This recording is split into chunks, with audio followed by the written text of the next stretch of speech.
Hello, I'm Dr. Ron Charles. Welcome today. We serve as missionaries to Egypt and other countries. My wife and I spend most of our time in the Middle East, particularly in Egypt and Sudan and Libya. But we also have other emphases in different parts of the world, which other members of our family takes care of that. As an example, my youngest son is our director of our Latin America outreach, and he ministers in Ecuador and in Colombia, in Mexico, and Guatemala, and Venezuela. And he has had tremendous results in those areas, and but most especially among the drug cartels. Those that are very active on the Mexico-U.S. border, and he's been down there ministering to those people for at least 20 years. And then the drug cartels in Colombia over the last 10 years or so. And so today I want to tell you one of the experiences that he and I had. He invited me down to be with him and to build a church actually in Colombia. And we were building this church / combination clinic, medical clinic in the Amazon basin or in the Amazon River. And down there you have to drive over the Andes, over the mountains to get down into the Amazon River. And what happens when you're going over these mountains, the roads are very, very narrow, very small. And so the terrorists put rocks out in the road so that your car will have to come to a stop. So you're out there and have to clean out the rocks so you can continue. And so we did that. We were moving the rocks out of the way that they had placed to stop us. And while we were doing that, then the terrorists attacked us. There were about 25 that attacked. And of course, they stole everything from the car and took everything that we had on us and all of that. And then as they were leaving, the leader of the group looked over and saw that I had a Bible sitting on my seat next to me. And so he said, you're a Catholic. I said, no, I'm not Catholic. Now, in Colombia, the Catholic Church works very closely with the government. In fact, they even, many times, if a terrorist comes in for a confession, then the government will be there to arrest them, even there in the church. And so he said, you're a Catholic. And I said, no, I'm not Catholic. He says, you have a Catholic Bible, you have a Catholic book. I said, yes, I have a Bible, but I'm not Catholic. And he said, okay, do you believe this book? I said, yes, I believe it. He said, you believe everything in the book? I said, yes, I do.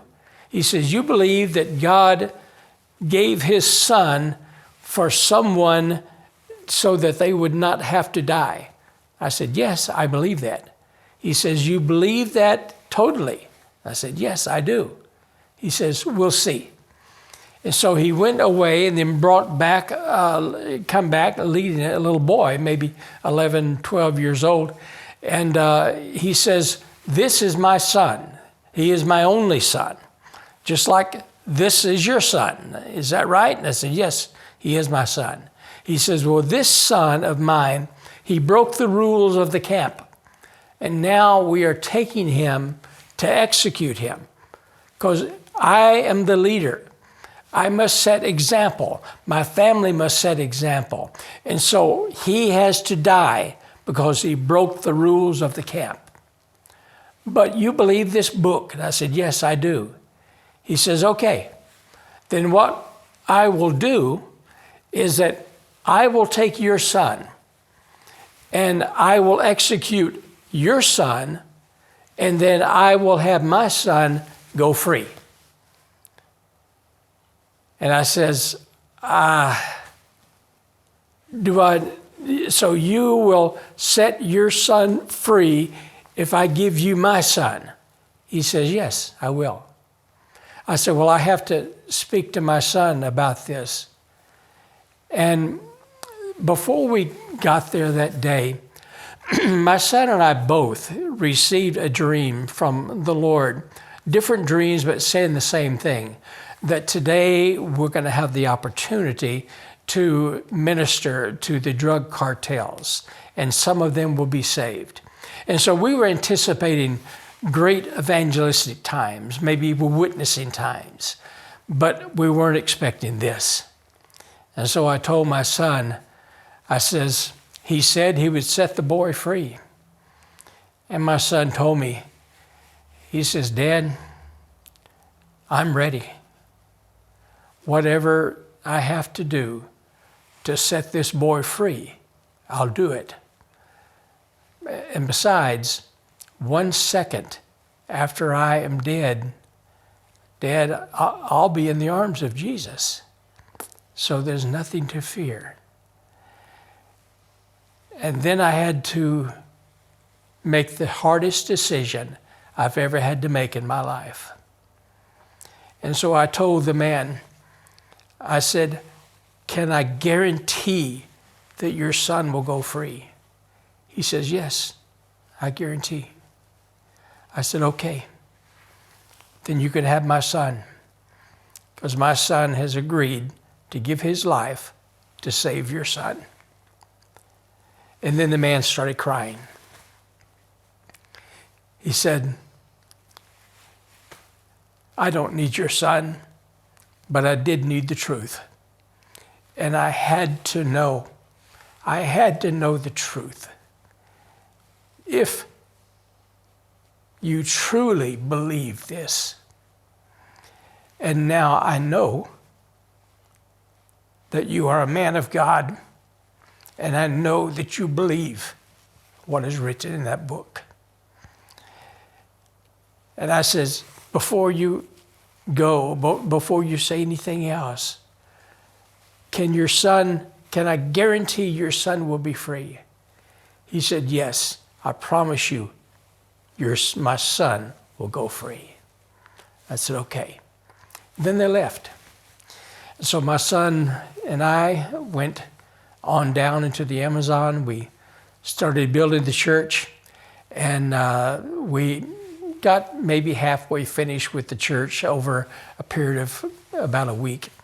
And then one night, and then we had services in the unfinished church every night. So this one particular night, we were having the service, and in the middle of the service, this man, this terrorist, leader of the group, and 4 others came to church. They left their guns on the outside, and they came in, and they sat through the entire service. And then after the service the preaching was complete, we gave an altar call, and all 5 of those men, the leader and the 4, came forward and accepted Jesus as their personal Savior. They gave testimony to the fact that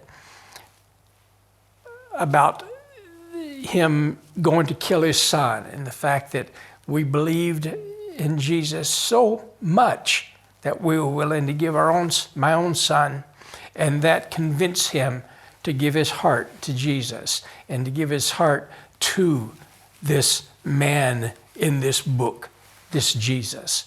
And so not only did they accept Christ that night, but later on, after the church was built and after it was dedicated, then that particular leader of that terrorist group, who was no longer a leader of the terrorist group because he had left, he became the pastor of that particular church. And so God moves in mysterious ways. The dream that we had, both he, myself, and my son, that we were going to have the opportunity to bring the cartels to Christ, actually happened, but certainly not the way we anticipated, and not the way that we would have chosen to make it happen. But God's means and God's method is always much better than anything that we would want. And we would want to, and we would never want to anticipate what God wanted. So in your life, pray the prayer, accept the promise, accept the guarantee, But don't try to dictate to God how He is going to answer your prayer, because He always does it in mysterious ways and for the benefit of His kingdom and His plan. May the Lord bless you.